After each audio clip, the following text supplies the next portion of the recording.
Je suis au dernier étage d'un immeuble en plein centre de Bruxelles. J'ai découvert une toute petite fenêtre qui, par je ne sais quel oubli, n'a pas été scellée. Eh bien, c'est devenu ma fenêtre à moi. C'est mon secret. Mais quand je veux m'y rendre, je dois me comporter comme un sioux pour ne pas me faire repérer. Alors je fais des détours par les sombres couloirs des caves dont toutes les portes sont alourdies de gros cadenas. Mais cela me donne accès à un escalier peu fréquenté, mais qui m'oblige à traverser la salle des sciences où le vieux squelette m'attend pour me faire peur. Waouh! Et l'hiver, à la fin des cours, quand le noir s'expand sournoisement à l'intérieur du bâtiment, eh bien c'est encore plus flippant. Mais de ma fenêtre, je respire l'odeur de la ville, les gaz d'échappement des voitures et cette odeur caractéristique des trolleybus électriques qui peinent à monter la rue. Mais quel délice! Ça sent la liberté. Waouh!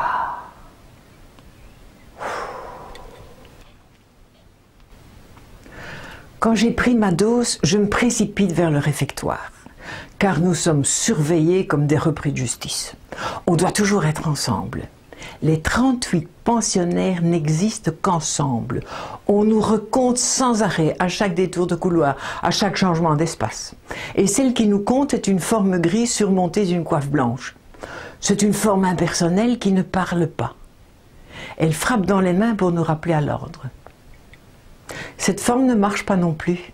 Elle glisse sur le sol.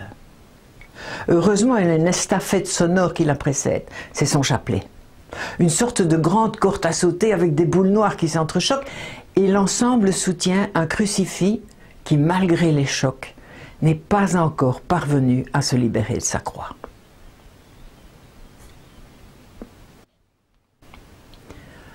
On nous conduit du réfectoire au dortoir. Et arrivé devant la grande porte, eh bien, les 38 se coupent en deux. Il y a les grandes à gauche et les petites à droite. Et moi, je fais partie des petites parce que j'ai 12 ans. On pourrait croire que mes parents m'ont placé dans une maison de redressement, mais détrompez-vous, je suis dans un internat pour filles de bonne famille. Et si ma mère a choisi de me placer chez les filles de la sagesse, c'est parce que j'ai une arrière-arrière-tante que je ne connais pas et qui, toute jeune, s'est fait happer par cette confrérie drastique, bon chic, bon genre. Ma mère espère que cette prérogative m'apportera un peu de douceur dans ce quotidien austère et déshumanisé.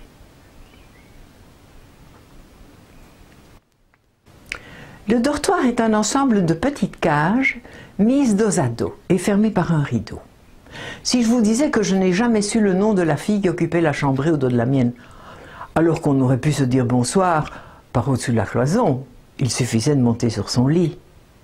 Oui, mais au moindre bruit suspect, le rideau était arraché vers la droite et le bruit du chapelet faisait éruption dans la chambre. « Mademoiselle dit non, vous serez privée de sortie lors du prochain week-end. »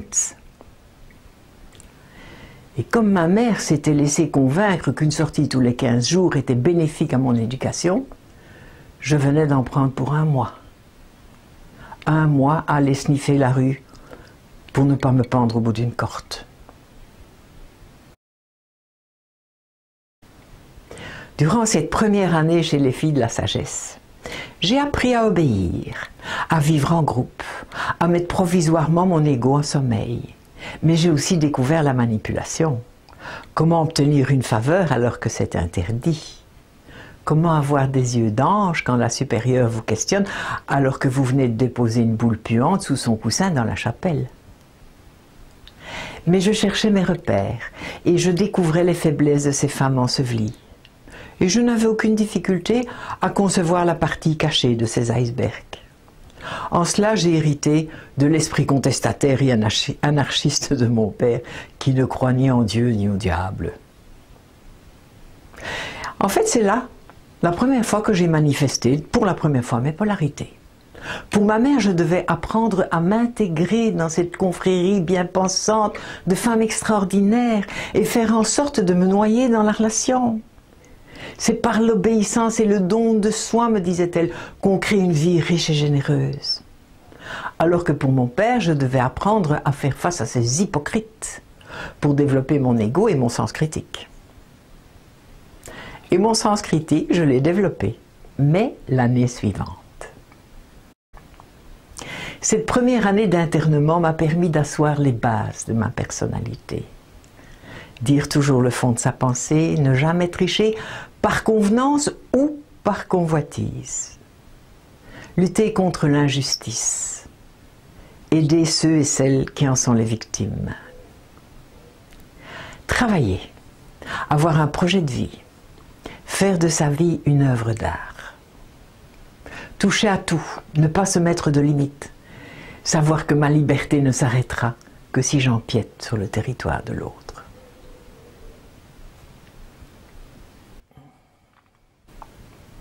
C'est la fin de l'année et je me vois dans les Ardennes chez ma grand-mère paternelle, celle que j'appelle ma mémère. Je viens de finir ma première année du secondaire et je suis en vacances pour 2 mois au bord de la Semois. Quand on a 13 ans, 2 mois c'est l'éternité. On pense qu'on n'en verra jamais le bout. Alors je m'élance avec mon vélo sur les routes de mes Ardennes à moi.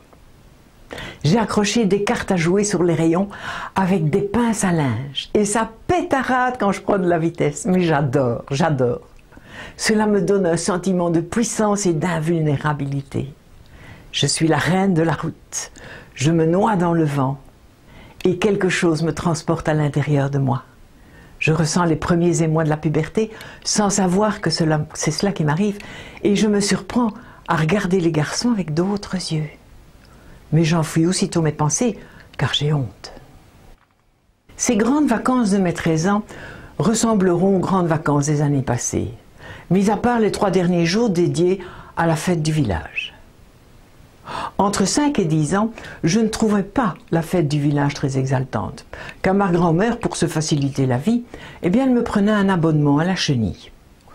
Conclusion, je passais 3 jours dans ce manège qui donne mal au cœur, et je regardais avec envie les enfants qui se désarticulent les omoplates pour attraper la floche afin de gagner un tour gratuit. Moi, je n'y avais plus droit. J'étais une privilégiée. Alors je me mettais à rêver des balançoires. Maintenant que j'ai 13 ans, je gère mes petits sous. Et je partage mon adrénaline entre la chenille, les balançoires et le tir à la carabine.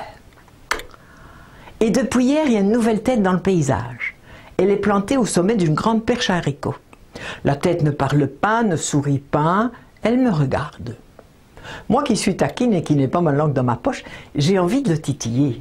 Alors je fais des messes basses avec ma copine, histoire de lui faire savoir que je ne suis pas indifférente à l'intérêt qu'il me porte. Qu'est-ce que je me sens bien. J'ai l'impression que tout le monde a vu qu'un garçon me suit partout. Je me sens la reine de la fête. Je suis devenue une jeune fille, comme dirait ma maman. C'est seulement le lendemain matin, vers 11 h, qu'il est venu se glisser à côté de moi, devant le stand de tir. Et c'est au bout d'une demi-heure d'immobilité muette qu'il m'a dit « On marche un peu ?» Ma tête a fait signe que oui, et on a marché l'un à côté de l'autre en silence. Nos pas nous ont conduits tout naturellement au bord de la Semois, en un lieu des plus romantiques qui porte le nom magistral de la Pierre du Diable. Et là, il a bien fallu s'arrêter de marcher sans qu'on allait tomber dans l'eau. Alors il a mis son bras autour de mes épaules et j'ai perdu la sensation de mon corps. Je ne savais plus où étaient mes jambes. Puis au bout d'une heure, qui m'a semblé être 5 minutes, il a posé ses lèvres sur les miennes et il a introduit sa langue dans ma bouche. Qu'est-ce que c'est doux! Oh, à mon époque, aucune fille ne savait qu'un baiser se fait avec la langue. C'est dégueulasse, mais qu'est-ce que c'est bon! Je vais en avoir des choses à raconter avec toutes mes copines. Et puis on a marché dans l'autre sens pour se débarrasser des fourmillements du corps. Et on est revenu au point de départ. Et il a dit « Au revoir, mes parents m'attendent ». Et j'ai répondu « Moi aussi ». Et en s'éloignant, il a encore dit « Je m'appelle René ». Ah, j'ai trouvé que c'était le plus beau des prénoms. Ça m'a coupé le souffle. Et du coup, mon prénom à moi n'est pas sorti de ma gorge. Alors il est parti, sans même savoir comment je m'appelle.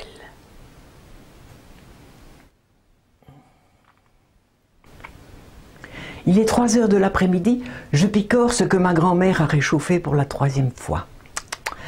Toute la famille a terminé le dessert depuis longtemps. Et mes parents m'envoient des yeux revolver.